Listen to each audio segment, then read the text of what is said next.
El cerebro es el centro de mando de todo lo que somos. Pero, ¿qué pasa cuando sufre una lesión?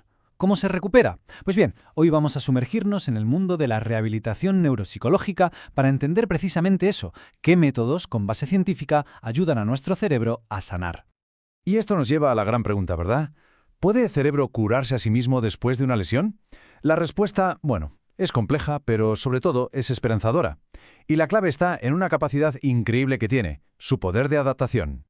Vale, para encontrar esa respuesta, este es el camino que vamos a seguir. Primero, vamos a definir bien de qué estamos hablando. Luego veremos el impacto real del daño cerebral. Descubriremos el arma secreta del cerebro, exploraremos los dos grandes caminos para la recuperación, cómo elegir el correcto y por último las claves para que todo funcione. Venga, pues vamos al lío. Para entender bien todo esto necesitamos tener las bases claras, unos buenos cimientos. Y eso empieza por definir los conceptos. ¿De qué hablamos exactamente cuando hablamos de rehabilitación? A ver, por un lado tenemos lo que se llama estimulación cognitiva. Pensemos en esto literalmente como un gimnasio para el cerebro. Son todas esas actividades, ya sabes, juegos de memoria, ejercicios para mejorar la atención, todo lo que busca potenciar el rendimiento cognitivo, tanto en personas sanas como en pacientes. Pero ojo, la rehabilitación neuropsicológica va mucho más allá. No es solo hacer ejercicios, es un proceso muchísimo más amplio, más integral. El objetivo aquí es ayudar a la persona a recuperar el mayor nivel de funcionamiento posible en toda su vida, en lo físico, en lo psicológico y en lo social. Se trata, en definitiva, de reconstruir una vida. Y para entender por qué esta visión global es tan importante, tenemos que ver el impacto real de un daño cerebral. La Organización Mundial de la Salud, de hecho, nos da un marco muy útil, un esquema en 3 niveles para que lo entendamos perfectamente. Fijaos, es como una cascada. Todo empieza en el nivel más básico, el orgánico, la deficiencia, es decir, el daño físico en el cerebro.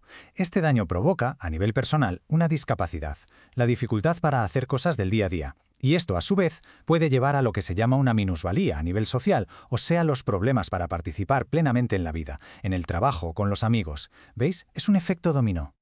Pero bueno, frente a este panorama, que puede sonar un poco desolador, el cerebro tiene un as en la manga, un auténtico superpoder, un arma secreta que es ni más ni menos que la base científica de la esperanza, la razón por la que la rehabilitación no solo es posible, sino que funciona. Y ese superpoder se llama neuroplasticidad. Es sencillamente la capacidad del cerebro para adaptarse, para reorganizarse a sí mismo creando nuevas conexiones entre neuronas. La analogía de la ciudad es perfecta. Imagina que se corta la calle principal por unas obras. ¿Qué hace la ciudad? Pues busca rutas alternativas, desvía el tráfico por calles secundarias para que todo siga funcionando. Pues exactamente eso es la neuroplasticidad. Es la base biológica sobre la que se construye toda la rehabilitación. Vale, entonces, ya sabemos que el cerebro puede cambiar. La pregunta del millón es: ¿cómo guiamos ese cambio? En rehabilitación, básicamente, hay 2 grandes estrategias, 2 caminos principales que se pueden seguir. Y la lección entre uno y otro es absolutamente crucial en el proceso de recuperación de una persona. Y aquí está el dilema, la gran decisión. ¿Qué hacemos? ¿Intentamos reparar la función que se ha dañado para que vuelva a ser como antes? ¿O enseñamos al cerebro a usar una ruta nueva, una estrategia diferente para conseguir el mismo resultado? Esto es, en esencia, la diferencia entre restaurar y compensar. El enfoque de restauración, para que nos entendamos, es como intentar reparar el motor original del coche. Aquí la idea es reentrenar directamente la función que está tocada. Por ejemplo, la atención. ¿Cómo? Pues con ejercicios muy repetitivos una y otra vez para fortalecer esas conexiones neuronales que se han debilitado. El objetivo final es que la función vuelva a ser, en la medida de lo posible, la que era antes. Por eso se dice que es un proceso de abajo hacia arriba, desde la base de la función. Y luego tenemos la compensación. Siguiendo con la analogía del coche, esto sería como instalar un motor completamente nuevo y diferente, para que el coche vuelva a andar. Aquí no se intenta reparar la función dañada, sino que se enseñan estrategias para esquivar el problema. Se usan otras partes del cerebro que sí funcionan bien, o incluso ayudas externas, como agendas, alarmas, aplicaciones, lo que sea. El objetivo es el mismo, pero el camino es distinto. Por eso se le llama un enfoque de arriba hacia abajo. Entonces, la pregunta es ¿cuándo se usa uno y cuándo el otro? ¿Restauración o compensación? Pues, como os podéis imaginar, no es una decisión que se tome a la ligera, ni mucho menos.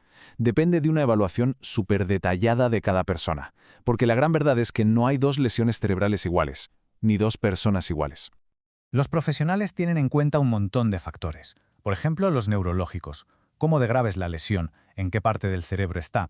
También los neuropsicológicos, qué habilidades conserva la persona, y algo que es clave, ¿es consciente de sus dificultades o no?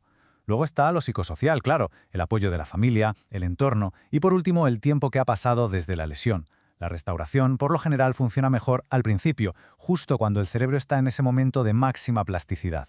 Vamos a ponerlo en un caso práctico para que se vea claro. Si tenemos una persona con poca conciencia de sus déficits y que depende mucho de otros, el enfoque principal será la compensación.